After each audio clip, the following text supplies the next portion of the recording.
ఈరోజు ప్రియమైన ప్రజలారా, తెలంగాణ ఇచ్చిన రాహుల్ గాంధీని ఉస్మానియా యూనివర్సిటీకి రాకుండా అడ్డుపడి ఇవాళ యూనివర్సిటీ అధికారులు, పోలీసులు, ప్రభుత్వం కుట్రవన్నీ కోట్లను కూడా మేనేజ్ చేసి ఈరోజు కుట్ర చేశారు. యూనివర్సిటీ అంటే ఉస్మానియా యూనివర్సిటీ అది కల్వకుంట్ల యూనివర్సిటీ లాగానే మారిపోయింది. ఆ కల్వకుంట్ల యూనివర్సిటీకి మారడానికి నిదర్శనమే ఇది. చూడండి మీరు, ఇవాళ మొత్తం కూడా ఫ్లెక్సీలు పెట్టి బర్త్డేల పేరుతోని, మొక్కల పేరుతో యూనివర్సిటీని మొత్తం గులాబీమయం చేసి విద్యార్థుల హక్కులను కాలరాస్తా ఉన్నారు, ప్రశ్నించే గొంతులు నొక్కుతా ఉన్నారు. కాబట్టి కల్వకుంట్ల యూనివర్సిటీ అని చెప్పుకోవడానికి ఈ రోజు జరిగిన బర్త్డేల నిదర్శనం. రాహుల్ గాంధీ పర్యటనకు అనుమతించని అధికారులు బర్త్డేలకు ఎట్లా అనుమతిస్తా ఉన్నారని నేను ప్రశ్నిస్తా ఉన్నాను.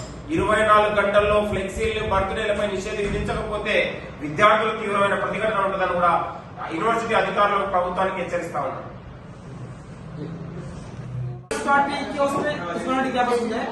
ఈరోజు టీఆర్ఎస్ పార్టీ అయిన వాళ్ళు ఈరోజు ఉస్మానియా క్యాంపస్ లో బర్త్డే చేసుకోవడంతో కట్టు. మొన్న రీసెంట్ కూడా కేసీఆర్ బర్త్డే కోసం క్రికెట్ టోర్నమెంట్ పెట్టడం జరిగింది. అంటే కేవలం ఉస్మానియా అనేది టీఆర్ఎస్ పార్టీ పేటెంట్ కాదు. ఈరోజు టీఆర్ఎస్ పార్టీ అన్ని మంచిది. కాబట్టి దయచేసి మేము శాంతియుతంగా ఈరోజు సీఎం కేసీఆర్ చూడడానికి పోతున్నాం. అందుకోసం ఈ రోజు రావాలని విజ్ఞప్తి చేశాం. కానీ అక్కడ పోలీసులు అక్రమంగా ఈరోజు మమ్మల్ని అరెస్ట్ చేసి ఇక్కడికి పంజాబ్ పోలీసులు తరలించడం జరిగింది. మేము శాంతియుతంగా రాహుల్ గాంధీ గారు, తెలంగాణ ఇచ్చిన కాంగ్రెస్ పార్టీ సోనియా గాంధీ ఒక పార్లమెంటరీ గా ఈ రోజు క్యాంపస్ వస్తాయి. ఇక్కడ ఉన్న సమస్యలు కానీ, టీచింగ్ పోస్టులు కానీ, నాన్ టీచింగ్ పోస్టులే కానీ, విద్యార్థి సమస్యలు కానీ, అన్ని రకరకాల సమస్యలపైన మాకు అవగాహన కల్పించి ఇక్కడ ఉన్న గ్రాంట్స్ కూడా పెంచాలనేది రాహుల్ గాంధీ పార్లమెంట్ లో మాట్లాడి ఉస్మానియా 100 సంవత్సరాల చరిత్ర గల ఉస్మానియాలో ఆయన విజిట్ చేసినట్టు కూడా ఈ రోజు వీళ్ళు దుర్మార్గులు ఈసీగా తప్పించుకొని మేము ఈ రోజు ఆ రోజు తెలంగాణ కోసం ఎలాగైతే పోరాడినామో ఈ రోజు ఆ రోజు తెలంగాణ పోరాడినా మేము ఇప్పుడు అంటే ఒకటే ప్రశ్న, కేసీఆర్ కేసీఆర్ బ్రాండ్ కాదు. దయచేసి మీరు తొందరగా చర్య తీసుకొని రాహుల్ గాంధీ వచ్చినట్టు చేయాలని కోరుతున్నాం.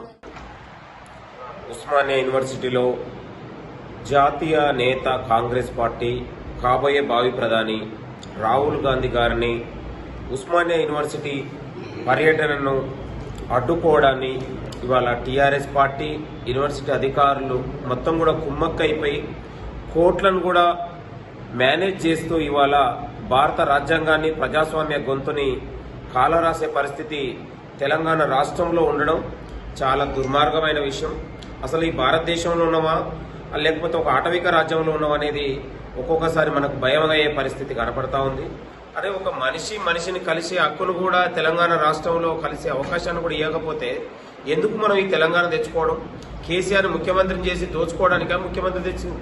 ఇంత విద్యార్థులు 1200 మంది విద్యార్థుల బలిదానాలు చేసుకుందా తెలంగాణ తెచ్చుకుంది? ఎందుకు స్వేచ్ఛ, సమానత్వం, స్వయం పాలన అనే ఒక నినాదాలు పెట్టుకొని ఎందుకు ఈ నియంత పాలనలో? మనం ప్రజల్లారా ఆలోచించండి. ఈ నియంత పాలనని, ఈ కేసీఆర్ విధానాలని ఎండగడుదాం. 2023లో టీఆర్ఎస్ పార్టీని బొందబెడదాం. ప్రజలంతా ఏకం కావాలి. ఏమి ఇచ్చింది మనకు?